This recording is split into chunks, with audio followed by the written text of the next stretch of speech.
모셨습니다. 어서 오십시오. 네, 안녕하세요. 네, 늘 감사드립니다. 항상 아닙니다. 일찍 와서 예. 저보다 먼저 오고. 아니요, 제가 할 일이 없어서 일찍 아유, 왔는데 무슨 말씀을. 제가 이게 항상 이게 그 취재 편의점 모니터링 해보거든요. 아, 그래요? 예, 이거 보고 뭐 다른 진짜? 것도 뭐 시간 네. 때 보지만은 제가 나온 거는 이렇게 보는데 네. 항상 제 욕으로 가득하더라고요. 아, 여러분 이렇게 성실하고 저는 사실 이 굉장히 성실하지 않으면 이 직업 할 수가 없어요. 그러니까 맞아요. 뭐 기자들보다 이렇게 하루 종일 저 사람 왜 이렇게 뭐 이 방송 YTN에 금방 봤는데 조금 이따 JTBC 또 나오네 막 이런 사람들은 진짜 부지런하고 성실한 분들입니다. 자, 오늘 김준일 평론가에게 응원의 댓글을 좀 팍팍 아니요, 쏴주시기 저는 바랍니다. 약간 변태 성향이 원하지 있어서 욕 먹는 거 좋아합니다. 아, 왜 이래? 많이 많이가 관심 가져주셔서 감사하고. 무풀이 제일 싫은 거죠? 네, 무풀이 싫어. 우리 딸내미가 그 얘기했어. 아빠, 악플이 무풀보다 낫다고. 이렇게 우리 초등학교 딸내미가 그런 얘기도 했어요. 세상에. 네. 와, 얼굴 천재 김준일 시사평론가님 응원합니다. 김준일 응원합니다. 아, 감사합니다. 네. 독자는 얼굴 천재지변이라고 얘기하더라고요. 천재지변? 와, 천재지변. 큰일 예. 났다. 네, 자, 오늘 한번 뭐 본격적으로 달려보겠습니다. D-29. 예, 벌써 이제 앞자리 숫자가 또 바뀌었어요. 네. 예, 29일이기 때문에 선거가 바쁩니다. 지난주 분석하고 이번 주 분석하고 분위기가 또 달라졌어요. 아, 이게 야. 한국은 네. 이슈의 휘발성이 너무 강해요. 맞아요. 이게 그래서 예측을 하는 게 너무너무 힘든데 오늘 제가 큰 틀에서 변하지 않는 것들을 네. 중심적으로 얘기를 드리고 네. 그리고 이제 자잘하게 지금 변하고 있는 것들을 좀 말씀을 드려야 될 것 같아요. 일단은 이 역대 총선을 얘기를 말씀을 드리면은 네. 한 달 전의 분위기가 대체적으로 한 2번 정도를 제외하고는 끝까지 갔다. 네. 이런 경우가 많아요. 생각보다 많아요. 네. 생각보다. 근데 대표적으로 한 달 전 분위기와 총선 당일 분위기가 달랐던 때가 네. 2020년 선거입니다. 네. 2020년 선거 제가 갤럽 기준으로 말씀드릴게요. 네. 그때 대통령 국정수행 지지율이 3월 첫째 주가 네. 긍정 44, 부정 48이었어요. 그래서 부정 평가가 4%포인트 더 높았어요. 갤럽 기준으로 3월 첫째 주가. 네. 그런데 4월 첫째 주로 가면은 긍정 56, 부정 36. 오. 그래서 20%포인트 차로 긍정이 높아집니다. 네. 그러니까 이게 그때는 코로나19 이제 그렇죠. 팬데믹이 오면서 정부에 대한 정권 지지 이런 것들이 매우 강했거든요. 그러니까 급상승하면서 180대 103이라는 게 나왔던 것도 아니 근데 제가 그때는 중국에 있었잖아요. 예. 그랬을 때 중국에서도 한국의 이 코로나19 상황 대응 관리에 대한 칭찬 기사가 엄청 많이 나오고 맞아요. 외국인들이 막 그 도시락 같은 거 유튜브에 올리면서 와 막 이런 굉장히 평가가 좋았죠. 그때는. 맞아요. 예. 그래서 전체적으로 이제 재난지원금 문제가 이제 뭐 그때 미래통합당에서는 이거는 돈살포다 네네. 뭐 이렇게 얘기를 했지만은 국민들은 재난지원금 지금 받아야지 무슨 얘기야라고 하면서 폭망하게 맞아요. 된 이제 네, 이런 거였거든요. 근데 제가 말씀드린 건 뭐냐면은 그 정도로 사실 한국 선거는 이게 지금 그 대통령 지지율이 12%포인트가 올랐어요. 한 달 만에. 그리고 부정평가는 48에서 36인데 12%포인트가 빠졌잖아요. 사실은. 근데 이 정도의 어떤 천재지변이 있지 않는 이상 생각보다 막 엄청나게 출렁이진 않는다라는 거를 좀 말씀을 드려야 된다는 거예요. 네. 그래서 지금 대통령 국정수행 지지율이 네. 지금 갤럽 기준으로 33대 58. 아니. 잠깐 죄송합니다. 네. 나 이거 헷갈려 맨날. 네. 예, 지금 39대 54.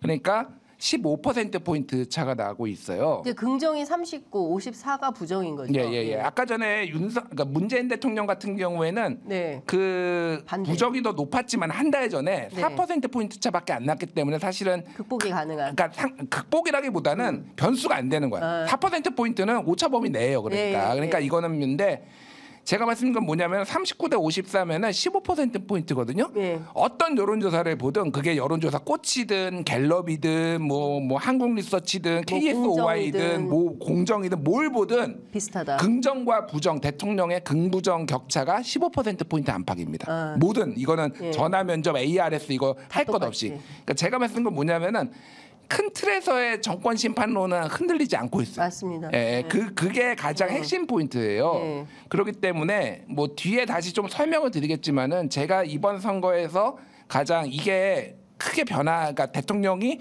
지난번 뭐 팬데믹이 와가지고 2, 4년 전처럼 뭐 네. 무슨 이런 천재지변이 일어나지 않는 이상 이번 선거는 정권 심판론의 성격이 좀 더 강하고 네. 그래서 제가 다른 방송에서도 예측을 하는 거는 여소야대 확률이 매우 높다. 여소야대. 여소야대 그거는 국힘이 과반을 가져갈 확률은 매우 낮다. 예. 150석을 가져가야 되잖아요. 국민의힘이. 예. 150석을 제가 아무리 계산을 해봐도 지역구에 안 나와요? 안 나와요. 예. 안 나옵니다. 그러니까 맥시멈 140석 초반. 예, 아무리 많이 긍정적으로. 잘해봐야 140개 이상 나오긴 어렵다. 예, 그러니까 왜 이게 쉽게 얘기를 하면 이런 거예요. 이거는 지역별로 그냥 딱딱딱 얘기를 해보면 나오는데 네. 예를 들면은 TK는 25석 있는데 이거는 다 가져갈 거예요. 이번에도. TK. 예, TK는 다 그렇겠죠. 가져갈 거고 PK는 40석이 있어요. 네. 민주당이 현재 6석 가지고 있습니다.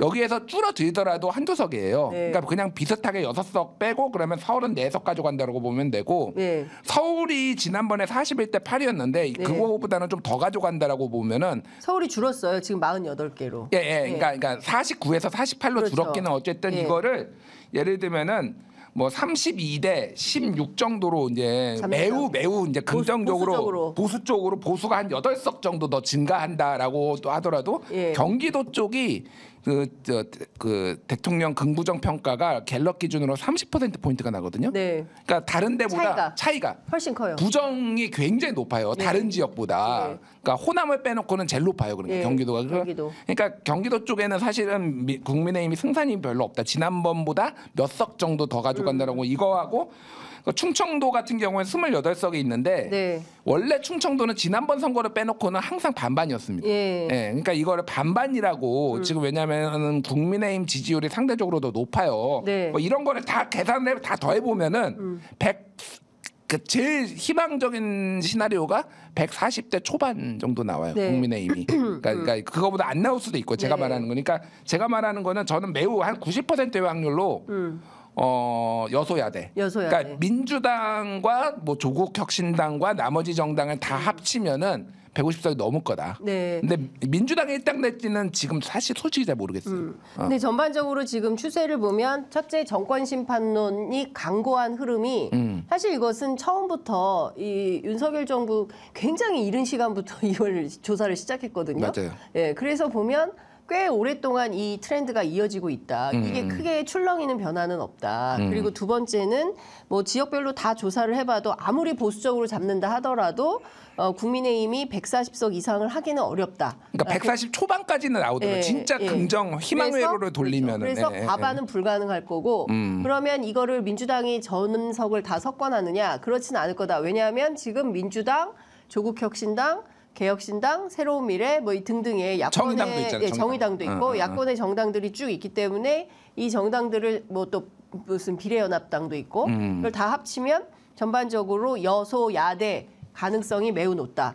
그러니까 22대 총선도 21대 총선과 마찬가지로 여소야대 국면은 계속 이어질 수밖에 없다. 저는 그러니까 돈을 걸려면은 네. 많이 걸 수 있어요. 여소야대.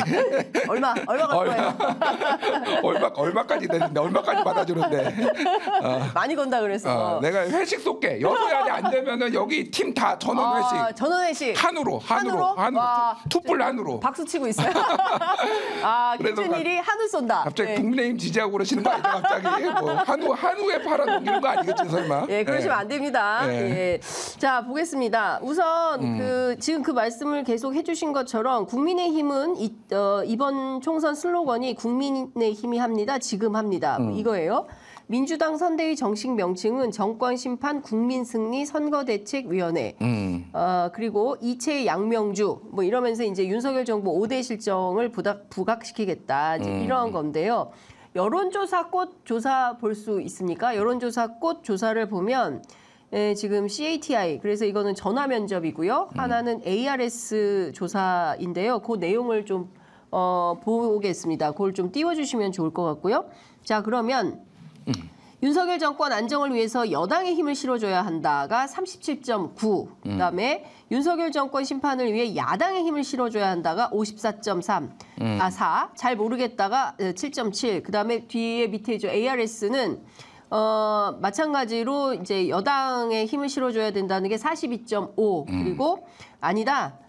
야당에 힘을 실어줘야 된다라는 것이 52.9. 그러니까 앞서 말씀해 주신 대로 실제로 그 여당 그 심판론이 여당 심판론보다 여당 심판론이 훨씬 우세하다 이렇게 볼 수가 있는 거죠. 그렇죠. 네. 네.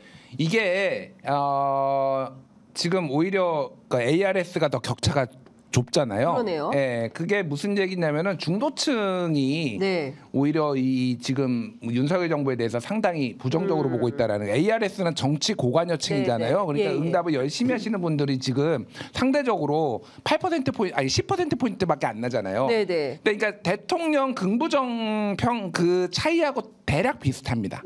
저게 그러니까 네, 네. 다른 여론조사도 대체로 비슷해요. 그렇게 예. 본다라면은 지금 현재 큰 틀에서의 정권 심판론은 이제 바뀌지 않았는데 사실 여기에서 되게 중요한 게 20대. 20대. 예, 왜 20대가 중요하냐면은 네. 지난번 윤석열 정부가 탄생하는데 지대한 공을 세웠던 게 사실은 20대였어요. 그렇습니다. 왜냐하면은 20대 2대남을 중심으로 20대가 반반이었거든요. 네네. 반반이었어요. 그 지지가 그러니까 국민의힘 그 윤석열 후보를 지지한 게. 근데 지금 윤석열 그러니까 갤럽 기준으로 제가 말씀드릴게요. 갤럽 기준으로 네. 윤석열 대통령 국정수행평가 네. 제일 낮은 나이대가 20대예요. 예, 그러니까. 그렇죠. 20대, 30대, 40대 요 세대가 전 세대가 고르게 특히 20대가 그러니까 잘하고 있다, 잘못하고 있다. 요거를 예. 말씀드리면은 예. 20대가 22%, 네. 갤럽 기준 가장 최근 3월 첫째 주, 30대가 27%, 40대가 25%, 50대가 40%, 60대가 56%. 그래서 20대가 제일 낮아요. 그러네요. 물론 이제 부정이 상대적으로 61%니까 다른 데보다 비슷하거나 조금 나요. 왜냐하면 무응답층이 많습니다. 그러나 네. 기본적으로 지금 보수를 지지했던 20대들이 지금 윤석열 정부의 실정에 지금 다 이탈했다 이렇게 보는 게 맞을 것 같아요. 그래서 그러니까 국민의힘이 지난번만큼 선거만큼 이렇게 힘을 발휘하기가 좀 많이 힘든 약간 네. 상황이다 이렇게 보는 게 맞을 것 같아요. 그 와중에 제가 존경하는 네. 윤희웅 센터장께서 도착하셨습니다. 길이 많이 막히죠. 오늘 그러니까요. 공항고속도로가 밀려가지고 경우가 없거든요. 예. 근데 오늘 공항고속도로가 꽉 막혀 있어요. 그런 날이 있습니다. 괜찮습니다. 죄송합니다. 자, 저희가 무슨 얘기하고 있었냐면요. 이번 총선 전반적으로 지난주하고 좀 흐름이 좀 바뀌고 네. 있다. 그리고 두 번째는 그 갤럽 분석해 주셨고 여론조사 꽃 이번 주 조사 저희가 보고 있었습니다. 그러니까 전반적으로 정권 심판론 기조가 흔들리지 않는다. 네. 그리고 민주당의 공천 파동이 한 달 정도 진행이 됐지만 선대위를 출범시키면서 이 분위기가 좀 바뀌어가고 있는 흐름인 거 아니냐? 어떻게 전망하세요? 맞습니다. 이제 지난 연말 분위기까지 이제 민주당 입장에서는 회복한 것은 아니지만 네. 1월, 2월 지나면서 사실은 이제 국민의힘의 시간이었거든요. 어떻게 네. 보면 한동훈 위원장의 시간이었죠. 1월과 2월 거의 동무대라고 할 수 있고 사실 캠페인 관점에서 봤을 때도 한동훈 비대위원장의 목소리만 사실은 대중에게 전달된 상황. 그러니까 캠페인 관점에서 민주당은 사실상 존재하지 않았던. 네. 왜냐하면 메시지가 없었던 것이거든요. 네, 네. 그러면서 설 때부터 이제 나온 것들이 국민의힘이 이번 선거에서 선방할 수 있겠다라고 하는 기류들로 완전히 바뀌는 상황이었거든요.